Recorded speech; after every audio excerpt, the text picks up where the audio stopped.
All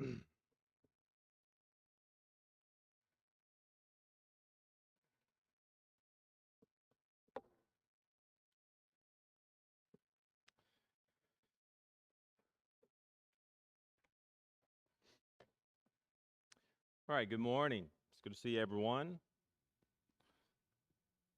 We usually have some that work their way in as we start, but we'll go ahead and get started. We're in Joshua chapter 2.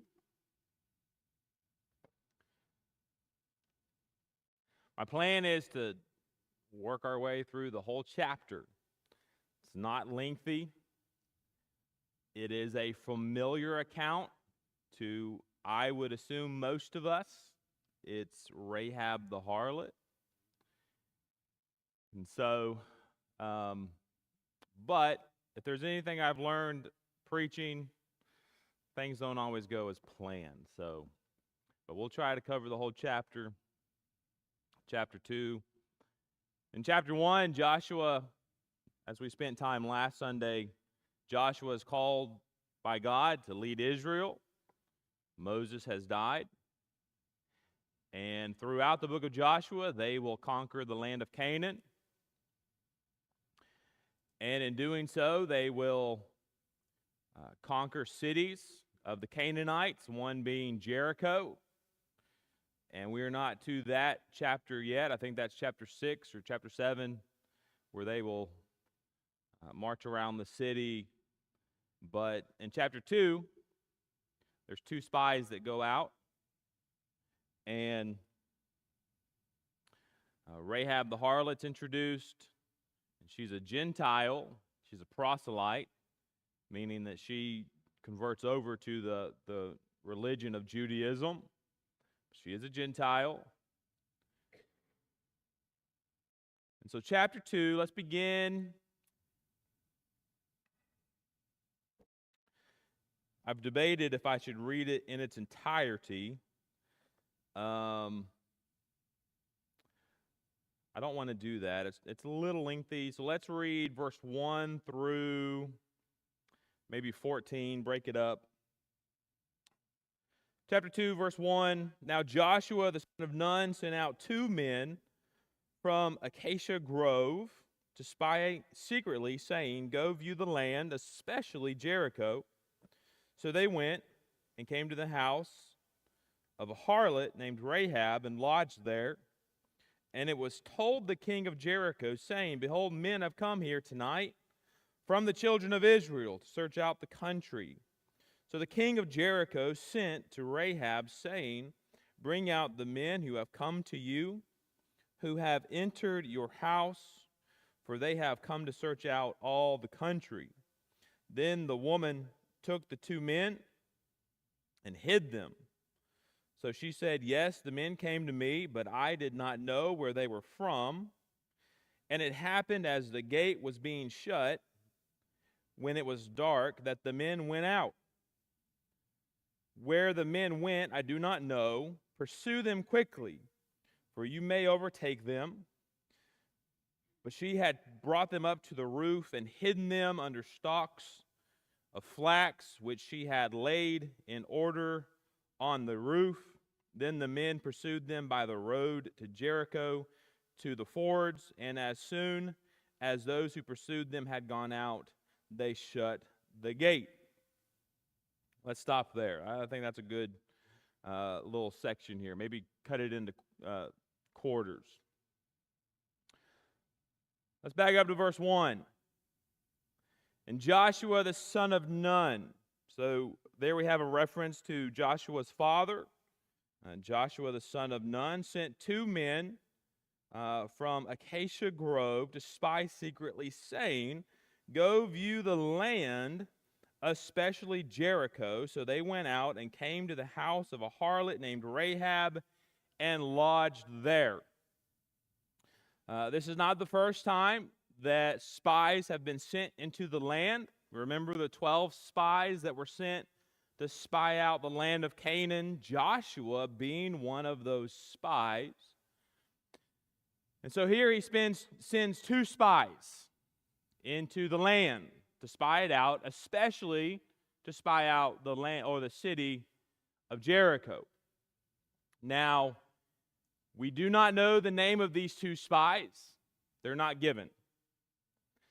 Some men have speculated that one of those spies was named Salmon, because in Matthew chapter 1, verse 5, and we'll get there at some point later in our outline, that is who Rahab seems to have married and had children through with, and that is in the lineage of Jesus, Rahab and Salmon. Again, that's a little bit of speculation. He was one of the spies, but two spies. And they go into the land and they spy out Jericho. And they come to the house of a harlot whose name is Rahab. If you do any study in Joshua and you read any commentaries, Rahab is a name that means proud, or actually means wide or broad, but in reference to this idea of arrogance. And so that is the meaning of her name. If you were to look up the meaning of the name Jericho, the city, the Jericho city, the name Jericho means fragrant. Fragrant. And many have suggested that it is named Jericho fragrant because, as we'll read, I believe it's in our text somewhere, that this land is a very fertile land. It's a very rich, very fertile land. And this is why God said, I'll give you a land flowing with milk and honey. Literally, no. It's a very fertile land, and Jericho is part of that. It's a very fertile land. Now, not only did they grow and harvest flax, which we will see Jericho or Rahab had stalks of flax in order on her roof, but it's also been suggested by many who have studied that they grew a lot of flowers and roses, particularly roses, in the city of Jericho, perhaps giving a very floral, fragrant aroma in the city. Therefore, the name Jericho, which means fragrant. And so we have Rahab, Jericho, harlot. The Hebrew word for harlot. Now, let me throw this out there to make a suggestion that you think about this in case you're ever reading and someone makes this suggestion the wrong way. The Hebrew word harlot can either mean a prostitute or an innkeeper, and that's true. And so there are some out there who would suggest that Rahab was not a prostitute, but that she was an innkeeper. And that is the reason why the spies came to her initially. They came to an inn because she was an innkeeper, not a prostitute. However, when you turn to, I believe, the book of James, and James uses the Greek word harlot for Rahab, he uses the word porne, which is where we get our word pornography, which indicates she was a prostitute. So if we turn to the New Testament, they do refer to her as a prostitute. Now, this might have been an area where she was, maybe it was a type of inn, maybe it was a type of area where people gathered because of her profession, which is maybe why the spies ended up there. But I think it's also providential. I believe it's providential that the spies end up there in order that Rahab would meet the spies so that she would be instructed to put a scarlet robe or rope out of her window so that when the city is conquered, that her family is spared, because she is going to be in the lineage of Christ. So, a lot to unpack from verse 1. Joshua the son of Nun sent 2 spies into the land, into the city of Jericho. Jericho means fragrant, very fertile land, very, very productive with their crops and harvesting what they planted. Came to a harlot's house. This harlot, whose name is Rahab. She's a Gentile, proselyted to the religion of Judaism. Jericho was situated about 17 miles northeast of what would be Jerusalem, a very short distance, a couple of miles or so, west of Jordan. Now, currently, Joshua and the rest of Israel is on the west side of Jordan. And in chapter 3, they will cross the Jordan. They will come into the east side, and it won't be long until they conquer the land of Jericho. And so they are the west, or they are on the east side of Jordan. Jericho's the west side of Jordan, and it is a very fertile area. The city is located on trade routes, which is one of the reasons why they profited and benefited so well, being in such a fertile land. They are located on trade routes. And so when they conquer the land, and particularly the city of Jericho, that is going to affect other cities who benefit through trade from those in Jericho. So they're near the Jordan. It's a very fertile land. It's a trade route. And Jericho is going to fall to Israel because of their faith and their reliance on God.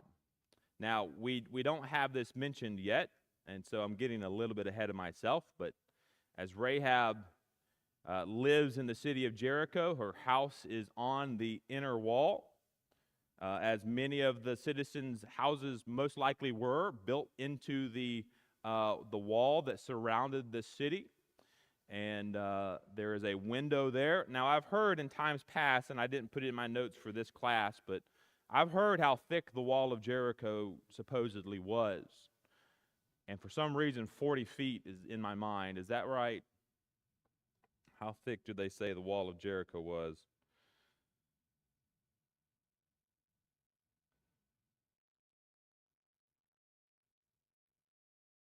Just think about it. About 13 feet thick, they say. 13 feet, 13 or so, 15, it was a thick wall. And many of the citizens lived and had houses on the inside of this wall of protection around the city. Verse 2 and 3. And so we have the spies, and we have Jericho, we have Rahab introduced, but now word has come to the king. And it was told the king of Jericho, saying, Behold, there came men in by night of the children of Israel to search out the country. And so somehow these men reporting to the king knew that the men that are there, they came from Israel, and that they are spying out the country. Verse 3, so the king of Jericho sent to Rahab. How did the king know that the spies were at Rahab's house? I'm not really quite sure. Again, going back to maybe this was a location of a hangout, like I don't know, kind of like the bar in an old Western where people would just go and be. But go to Rahab, saying, Bring out the men who have come to you, who have entered your house, for they have come to search out the country. And so Israel's presence, or the spies in the country of the Canaanites and here Jericho, it did not go unnoticed. They were noticed in their spying out the land, and reports go to the king. King, what would you like us to do? Now, had they captured these two spies, most likely they would have been tortured and slain. And that does not happen, but that would have happened had they been captured. But Rahab is the one that works with them through her faith, and they are able to escape and return back to Israel. Verses 4 and 5. Then the woman took the two men and hid them. So she said, "Yes, the men came to me, but I did not know where they were from." And so she tells a lie and a truth. And we'll talk a little bit more, but yeah, they came to me, but I did not know where they were from, and they've already left. And it happened that as the gate, verse 5, was being shut, a massive, very secure gate, front gate, that would come into this walled city would be shut every night, obviously for protection. Shut and open the next day. Men would be there protecting the wall, guarding the wall. Right? So Rahab says, and it happened as the gate was being shut when it was dark, that the men went out. Where the men went, I do not know. Pursue them quickly, for you may overtake them. And so the men come to Rahab, and Rahab says, truth, yes, they came to me. But she told a lie. But I did not know where they were from, and they've already left.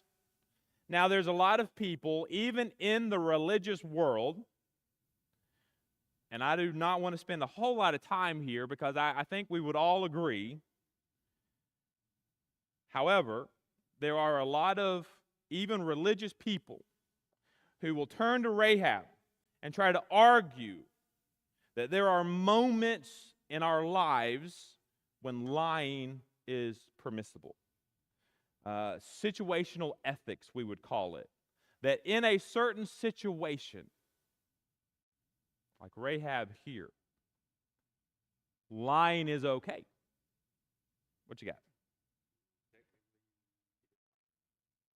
Okay.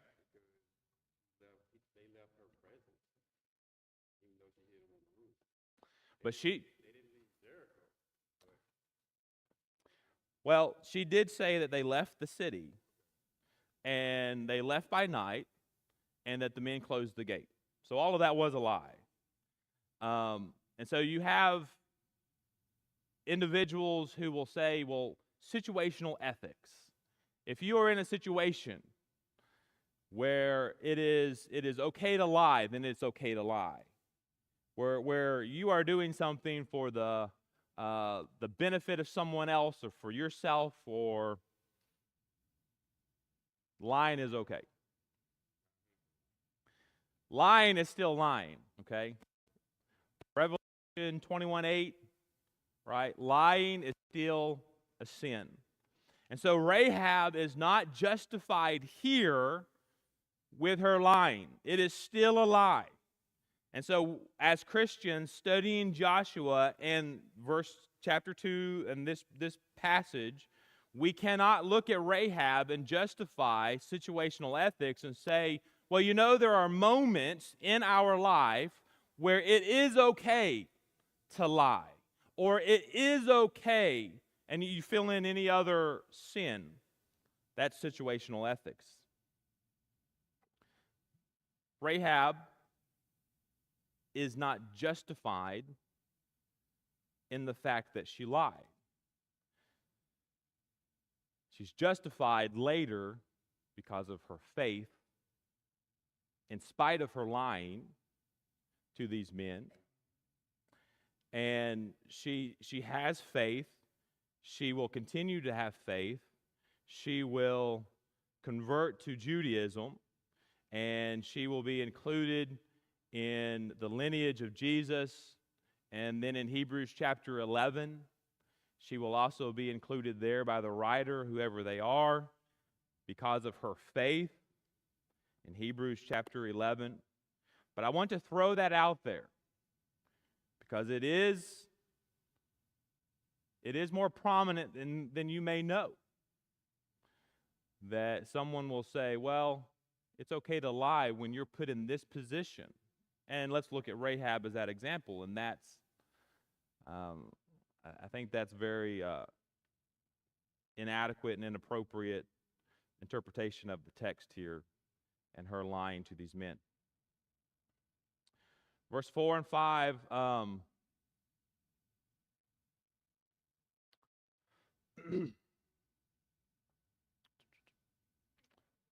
yes, ma'am.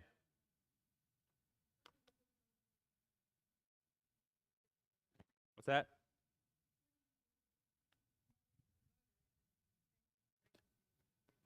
Moses' mother.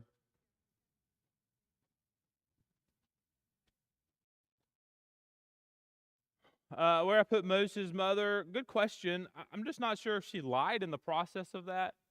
If all the babies 2 and under, the boys were commanded to be killed, and then she just hid him. I would not consider that lying unless we were to study the text. And there were a situation where she lied. But I'm not familiar with it. What would you say?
Yeah.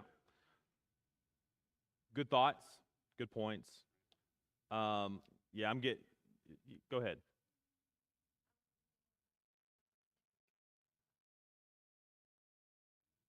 Okay.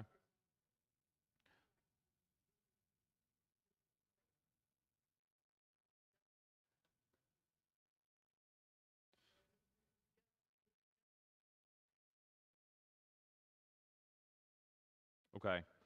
I think that's a great way to summarize. So God never, and that's the point I was trying to get across, is God never approves of lying. Lying is always lying. I think it's a very dangerous thing for us to try to justify sins in certain situations. And then we go to places like Rahab and say, well, look, Rahab, so therefore this sin is okay here. And we can't do that. Lying is always lying. So going back to what Miss Francis said, God never approves of lying. However, in the story or the accounts of many, in Rahab here, God can use it through the story. For another example is God did not approve of Rahab's lie, nor did he approve of Sarah's substitution. When God told Sarah that she would have a child, and she thought she knew better than God, and so she substitutes and had, Abraham has a child with a handmaid, Hagar, I believe. And so Sarah, in that moment thought she was doing better than what God knew, and she was not justified in that at all for substituting. But let's reel it back to this text here. So you got a comment right here, hand up.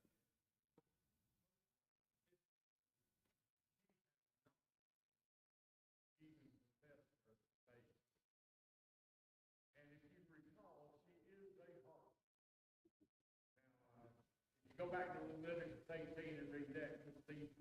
The sins of Canaan and how immoral they were in actuality. And God warned children of Israel about this. And this is a growth process. As a Christian who has to grow. He lied. Abraham, the father of faith, and it shows the humanity of both and both needing a redemption. You know, verse 10 and all, and she will say that we have heard. Well, we know that faith comes by hearing, and hearing by the word of God. So, carry on. And I just want to remind you, she was a heart. Yeah. Yeah. Even though she will. Great points. So let's think about those comments for just a moment. She is still a harlot. She's also a Gentile. She is not a child of God or like a Jew, a Hebrew. She is a Gentile. And so she is not living a righteous life at all right now. And we're going to get into, I think, as we continue reading, perhaps where Rahab's faith started to bloom, because she's going to mention about how, we in Jericho, we've heard about how the Israelites crossed the Red Sea. We've heard that. We've heard about how the Israelites overtook these two kings, Sihon and Og, right? We've heard about what y'all have been doing. And so by the time the spies get into Jericho, she's still a Gentile, she's still a harlot, she's still not a child of God. And so when she lies, she's just going to do what someone that lives that lifestyle is going to do. She's not going to care one way or the other about lying. She's going to save their life, and then she is justified eventually in her life by her faith. She changes her ways, I do believe. She marries, she has a child in the lineage of Jesus. So things will change for her, but as we meet her initially here in Joshua chapter 2, she is still all those things. And so let me say this, and then we have a comment. I just want us to be careful as Christians to never try to justify sin in certain situations. Sin is always sin. Sometimes we think that some sins are bigger than other sins, and that sometimes sins are justified and sometimes they're not. And that's never the case. Sin is always sin. And we will be held accountable for every sin that we commit.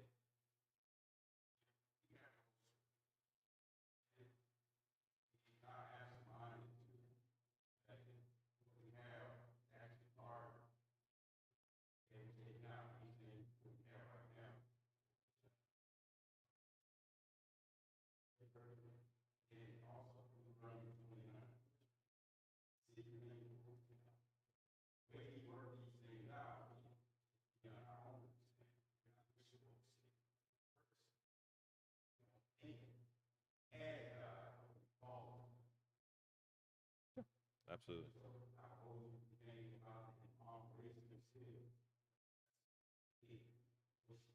Yeah.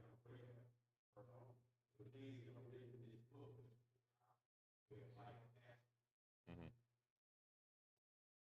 Very true. I don't need to go any further, but we see stuff like that all the time in our world. For example, we may have Christians and maybe not even Christians, but just pro-life people, abortion, pro-life people, but we may say something like, well, abortion's always wrong unless there's a case of rape and incest. Then it's okay. Well, murder's murder. And I'm not justifying rape at all, but I'm also not justifying abortion at all. And so we use that thinking and that logic often, and maybe sometimes we don't realize that this sin is a sin, but in this situation, it's okay. I'm not going to open a can of worms by saying, it's. I'm not even gonna say it. I'm not even gonna say it. Huh? That's right. That's right. That's right.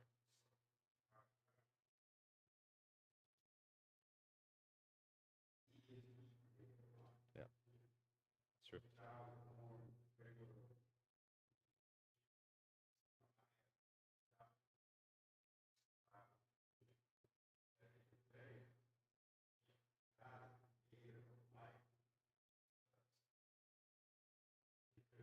That's true.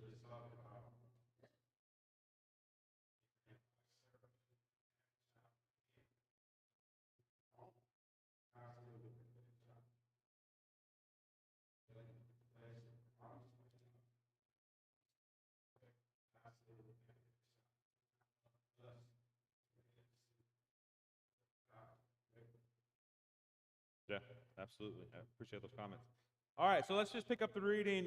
We're going back to verse 8. We left off in verse 7. So this is the end of verse 7. As soon as those who pursued them had gone out, they shut the gate. Gates closed, city is secured. Verse 8, now before they lay down, she came up to them on the roof and said to them, I know that the Lord has given you the land, that the terror of you has fallen on us, and that all the inhabitants of the land are faint-hearted because of you.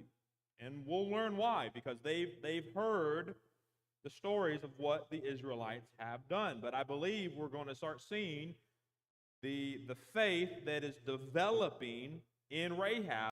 She has heard these accounts. She's heard what the Israelites have been doing. Perhaps she is putting one and one together, seeing what the Israelites are doing, and understanding that only a God, perhaps the God of the Israelites, could be helping them do this. And so she's there where she knows enough that she is helping these spies. Verse 10, for we have heard how the Lord dried up the water of the Red Sea.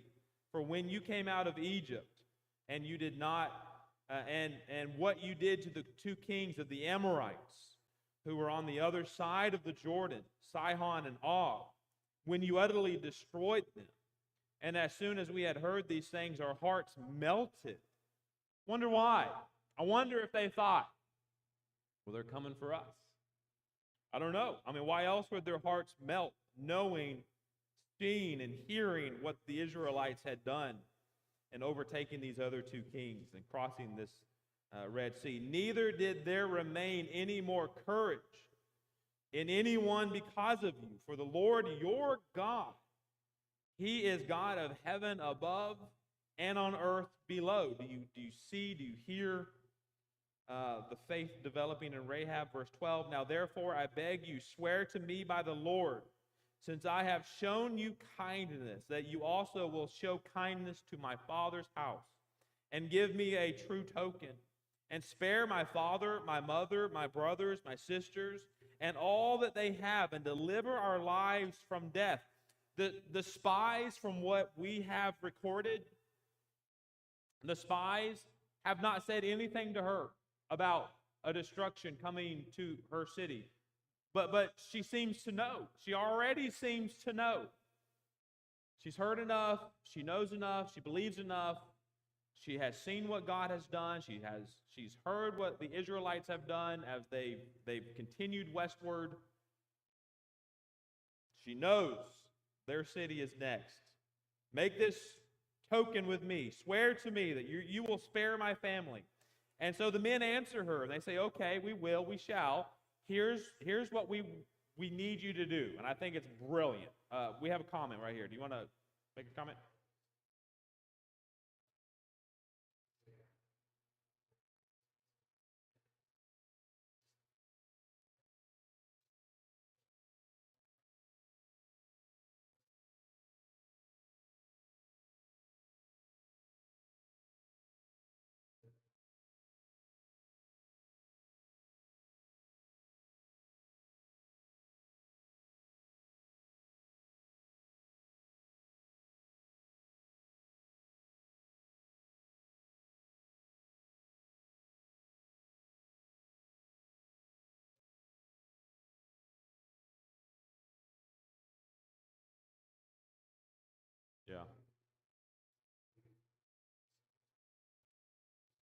true. Yeah. Um, yeah, great point. And she is certainly justified by her actions here. She's going to be spared. Even if the other inhabitants and the citizens of Jericho, even if they were afraid, I mean, they're going to do what a city's going to do. They're going to try to defend themselves, and so they're going to resist, and they're going to, but Rahab stands out from her action as she doesn't follow the pagans. She doesn't follow the Jericho king. She doesn't follow the rest of the Gentiles. She acts on faith, the God of Israel. Verse 14, so the men answered her, okay, our lives for yours. If none of you tell this business of ours, and it shall be when the Lord has given us the land, that we will deal kindly and truly with you. Then she let them down by a rope through the window. Remember the front gate's already closed. So she let them down by a rope through the window. For her house was on the city wall. She dwelt on the wall. And obviously there is a window going from her house through the wall to the other side. So she lets the spies down out the window, other side of the wall, and she said to them, go to the mountain, lest the pursuers that have already left, lest they find you, hide there 3 days, and until the pursuers return. Afterward, you may go your way. Most likely, the pursuers, the men, had gone eastward towards the Jordan, and so if the spies had followed behind, they would have ran into each other eventually. And so wait 3 days, the men will return. Verse 17, so the men said to her, we will be blameless of this oath of yours, which you have made us swear, unless when we come into the land, you bind this line of scarlet cord in the window through which you let us down, and unless you bring your father, your mother, your brother, and all your father's household to your own house. And so they're going to be scattered throughout, in their each individual houses. You get them together. You bring them to your house, because when everything happens and everything goes down and the walls of Jericho collapse inward, we're not going to have time to go from your house to their house to you go to one house, you isolate yourself into a single house, you put a red cord in the window, so that when everything is happening, we can easily identify you and your family and where y'all are located, and we will spare your life. Verse 19, so it shall be that whoever goes outside the doors of your house into the street, his blood shall be on his own head. So if you come into what's her name? Rahab. When you go into Rahab's house, if anyone leaves, the blood's on their own head. It's their own fault if they die in the mix. So if you leave, it's on you. And we will be guiltless. And whoever is with you in the house, his blood shall be on our head if a hand is laid on you. So if everybody stays in the place and is together, and if any harm comes to your family, it's on us. So if you're all together in one place, we will not harm you. If by chances we do, it's on us. But if anyone leaves, it's on you. Makes perfect sense. Verse 20. And if you tell this business of ours, then we will be free from your oath which you made us swear. So you don't tell anyone what we're doing for you and your family. Then she said, according to your word, so be it. And she sent them away, and they departed. And she bound the scarlet cord in the windows. She went ahead and did it. She's not like David, who says, hey, I'm going to go make a cup of coffee first, and I'm going to come do this later, and you forget. She does it right then and there, because this is a life or death issue for her and her family. She puts the scarlet cord in the window. Now, I'm going to continue reading to the end of the chapter, and we only have about 4 minutes left. and I have a comment that I want to make and a reference that I want to give you, and then our time is up. Verse 22, they departed and went to the mountain and stayed there 3 days until the pursuers returned. The pursuers sought them all along the way, but did not find them. So the 2 men returned, descended from the mountain, and crossed over. And they came to Joshua, the son of Nun, and told him all that had befallen them. And they said to Joshua, truly the Lord has delivered all the land into our hands, for indeed all the inhabitants of the country are faint-hearted because of us. So they literally go back and repeat and deliver the message that Rahab had. And I'm sure that gives them courage. I'm sure that gives them, if you're playing a baseball game or a football game or a basketball game and you learn that there's no spirit in the other team, I don't know. I mean, that pumps you up because you know that you're going to overcome it more easily. But they already have God on their side. So they have God and they have a disheartened city. So how could they not win? Now, a comment and then a reference.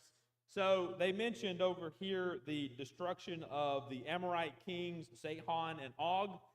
You can find that if you turn over to Numbers 21. That is where they are defeated and destroyed, Sihon and Og. Sihon first, verse 21, Numbers 21:21, and then Og, verse 33. And those kings are defeated there in Numbers 21:21. You can see it there. Then Israel sent messengers to Sihon, king of the Amorites, saying, so that's that reference. But here's the thought. Every single time I read this, I wonder, and this is David, why was it a scarlet robe or cord? Why was it red?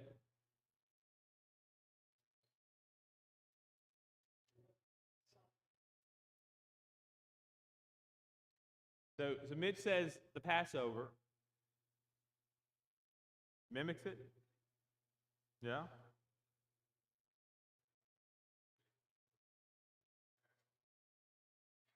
Yeah. I was coming over here. What'd you say, Hugh?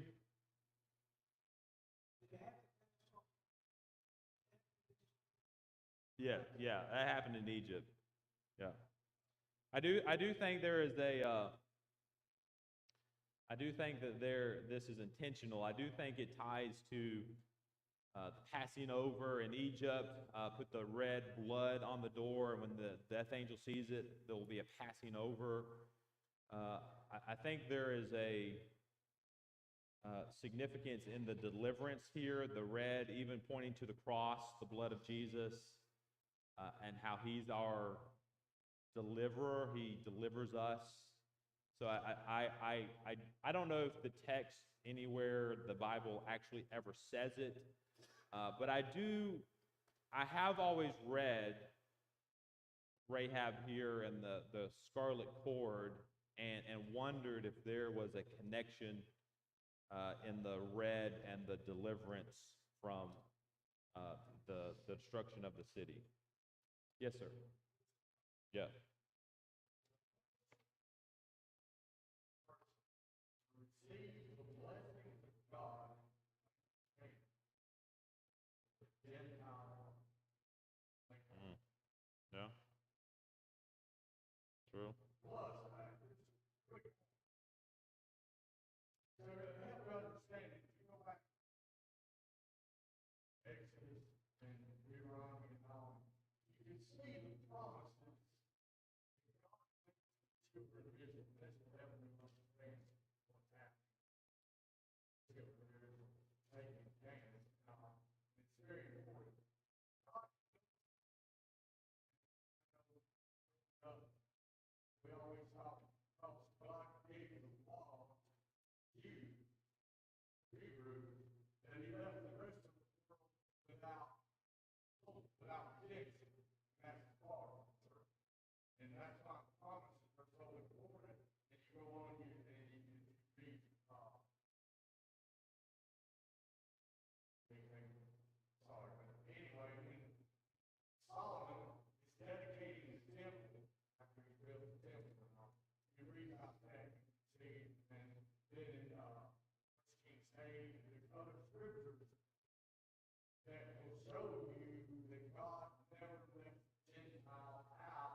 Yeah, right, great points.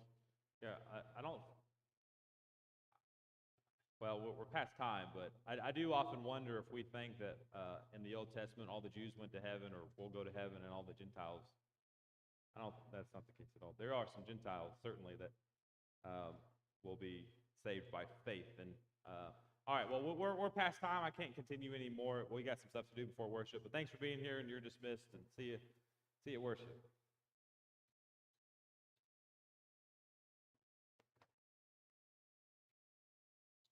Well, yeah, I was wondering during class, like I didn't sound